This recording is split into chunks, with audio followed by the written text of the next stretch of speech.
life, you know, you can find yourself entangled with a lot of man-made energy, a lot of man-made attachments, and at some point, you always have to go back to your plan and see where in your plan you are at, what part of the plan you've achieved.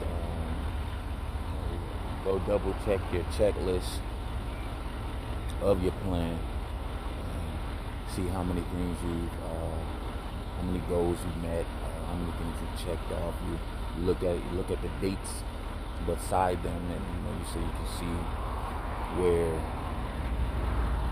when you completed it.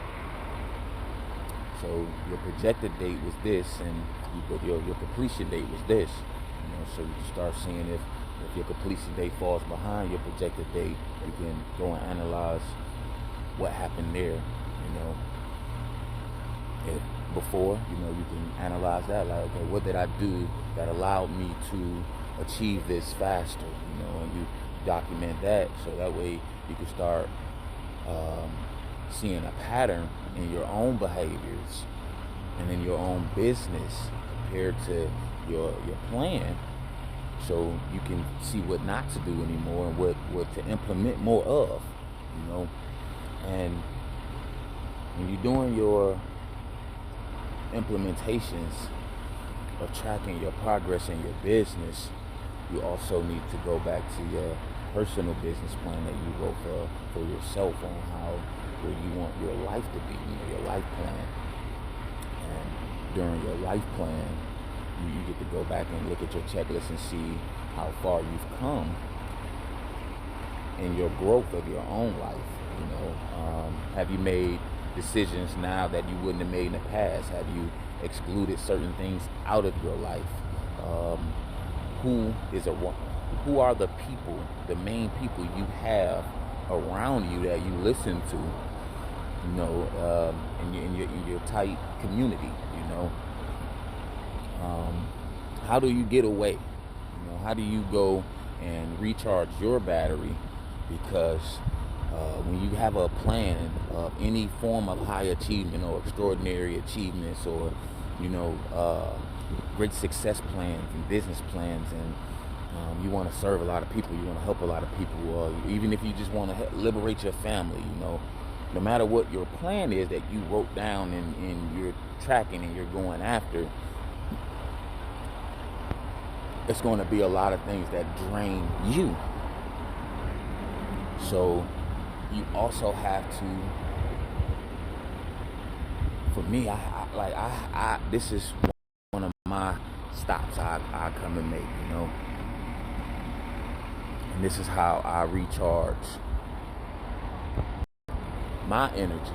I come to the water, I come to nature, I soak in Mother Nature. I soak in the universal energy that recharges me, and so that's my recharge. But you have to see where your recharge is at, because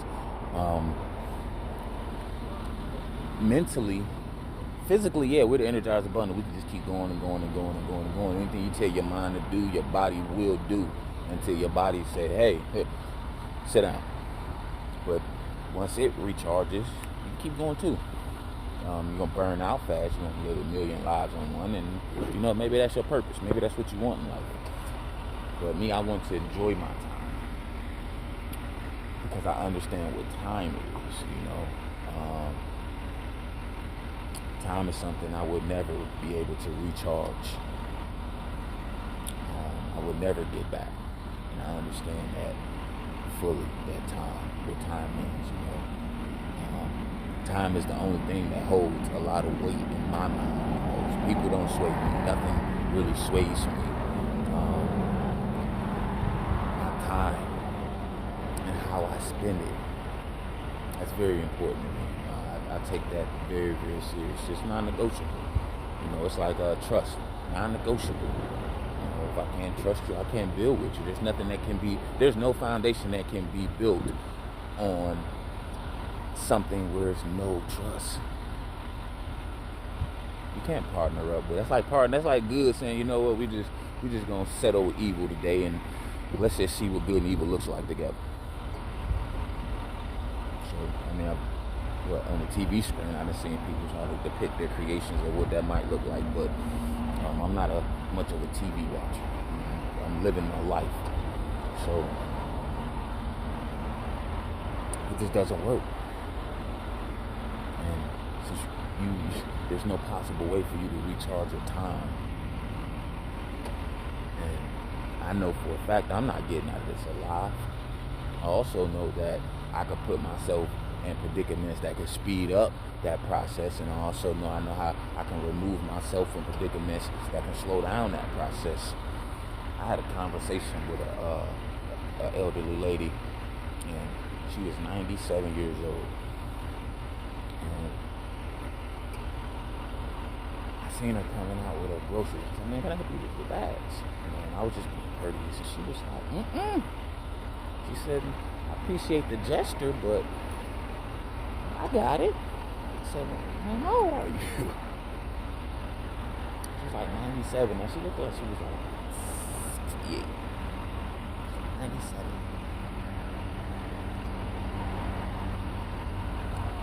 So can I ask you one question? She was like, okay. So how did you make it to live so long? She said, Sonny, stress-free.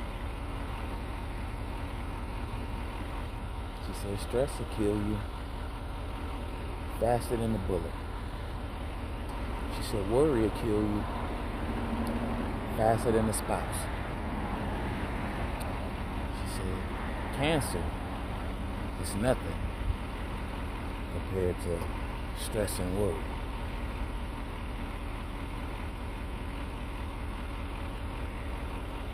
I said, well, can I ask you another? She said, no, baby, my time is precious. Standing on the rock, started to move. She said, my time is precious.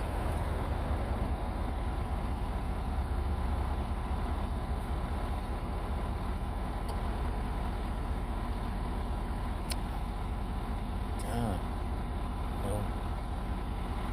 The only real currency in the world is time. How do you achieve more time?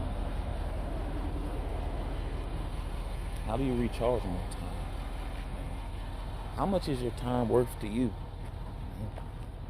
If it's the one thing you cannot get back,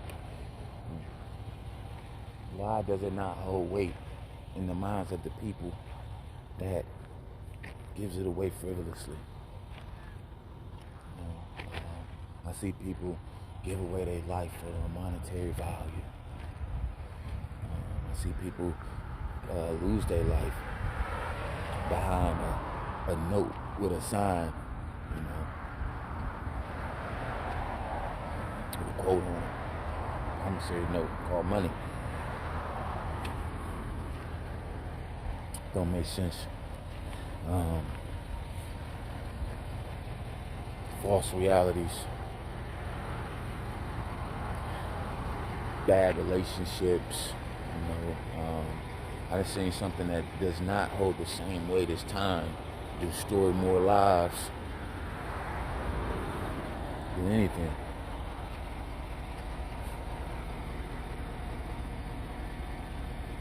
Someone said the root of all evil is money. Nah, the root of all evil is lack of time management. It's the root of all evil. It's the moments you will never get back. Loved ones, you will never get the moment back or the ability to say hello again, call their phone again,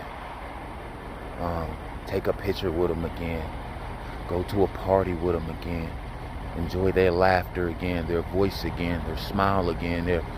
Those are things that you lose when you do not pay attention to your time.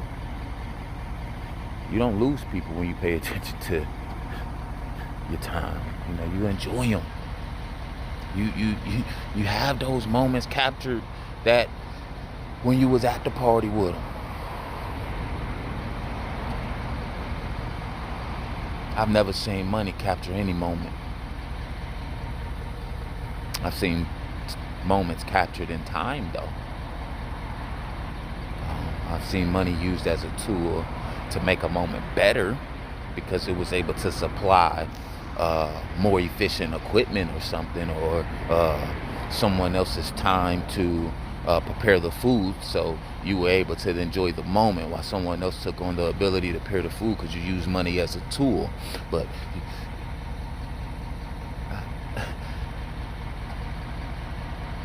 I've never ever seen people sell their soul for time, but I've seen people sell their soul for money. And you're going to always have the ability to make it back if you sit down and educate yourself. You will never be able to get your time back. So that's why my time is always non-negotiable.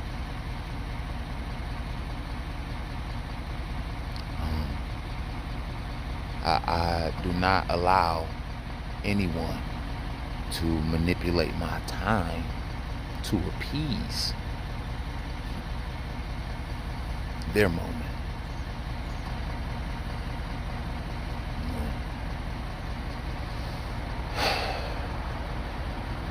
I also realize that sometimes just going down the journey just because you know you can afford it doesn't necessarily mean it was a good use of your time. And that's something I had to learn myself, you know. Just curious enough to see how far somebody would go with something. Took me down a journey path that, you know, maybe I shouldn't have went down. And I knew I could have stopped it. So, you know, I am to blame for the misplace of my own time that I'm not going to get back. But luckily for me, I have the foresight and the ability to always correct things that I don't want to indulge in anymore. And I just, you know, choose to fuck another direction. Because it's my life. I got it. I understand it. I use my time to achieve my goals. And distractions, it's not a good place of your time. And when you see distractions coming and you see people coming and you see all these shiny objects coming and you see these material gains coming, you know, people around you will assume and make assumptions. And sometimes those people might be in your inner circle, so you will see, well, let me see how far they'll take it. Okay. So clearly they've never traveled down that path. So, and you will have to understand that people lack of success too, and your ability to stay focused on task with time management are two different mindsets going, you know. So you have to understand that sometimes the people you have around you, that's why they say you're as strong as your weak link. Well, if you're a weak link, then everybody around you probably going to be weak too. But if you're strong in self, you understand, there is no weakness around you, and you don't tolerate weakness around you because you know what will happen. Because you understand your time, you know. I understand time with nature is better than time with people. Why? Because nature is not going to lie. Nature will tell you the truth. Hey, you run off and you jump in that lake and you can't swim, you're going to die. Nature, hey, you stand on these rocks and they unstable and you're not well rounded and balanced, guess what? You're going to fall. But with time, you know, you can stand back up or you can lay there and, you know, die. You know, but that comes down to choices. I could talk about that for hours. It's not what I'm gonna do with my time today. So be very conscious of your time. Be very conscious of your entanglements that you allow yourself to get into, and always have an exit plan in your business strategies and your personal life, because it might be a time where you have to exit because it's just not conducive with your time. And make your time non-negotiable, period.